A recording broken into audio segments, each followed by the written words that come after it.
Israeli বর্বরতায় গাজায় আরও অর্ধশতাধিক ফিলিস্তিনি নিহত হয়েছে। এদিকে যুদ্ধবিরতি চুক্তি লঙ্ঘন করে আবারও লেবাননে বিমান হামলা চালিয়েছে ইসরায়েলি বাহিনী।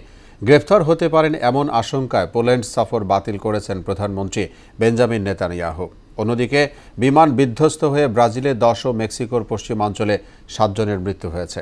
ইশতিয়াক হোসেনের আরেকটি ডেস্ক রিপোর্ট।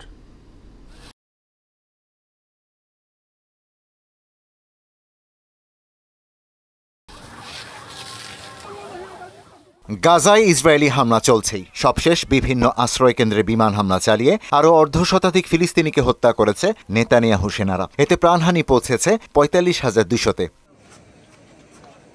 যুদ্ধবিরতি চুক্তি লঙ্ঘন করে আবারও লেবাননের ফারকিলা অঞ্চলে বিমান হামলা চালিয়েছে ইসরায়েল, যদিও কোনো হতাহতের খবর পাওয়া যায়নি। এদিকে গাজায় যুদ্ধাপরাধের অভিযোগে গ্রেপ্তার হতে পারেন এমন আশঙ্কায় পোল্যান্ড সফর বাতিল করেছেন ইসরায়েলের প্রধানমন্ত্রী বেঞ্জামিন নেতানিয়াহু।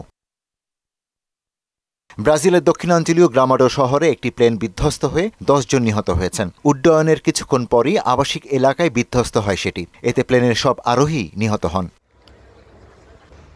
অন্যদিকে মেক্সিকোতেও প্লেন বিধ্বস্ত হয়ে কমপক্ষে 7 জন নিহত হয়েছে। স্থানীয় সময় রোববার পশ্চিম মেক্সিকোর একটি বনাঞ্চলে এই দুর্ঘটনা ঘটে। ইশতিয়াক হোসেন, মোহনা সংবাদ।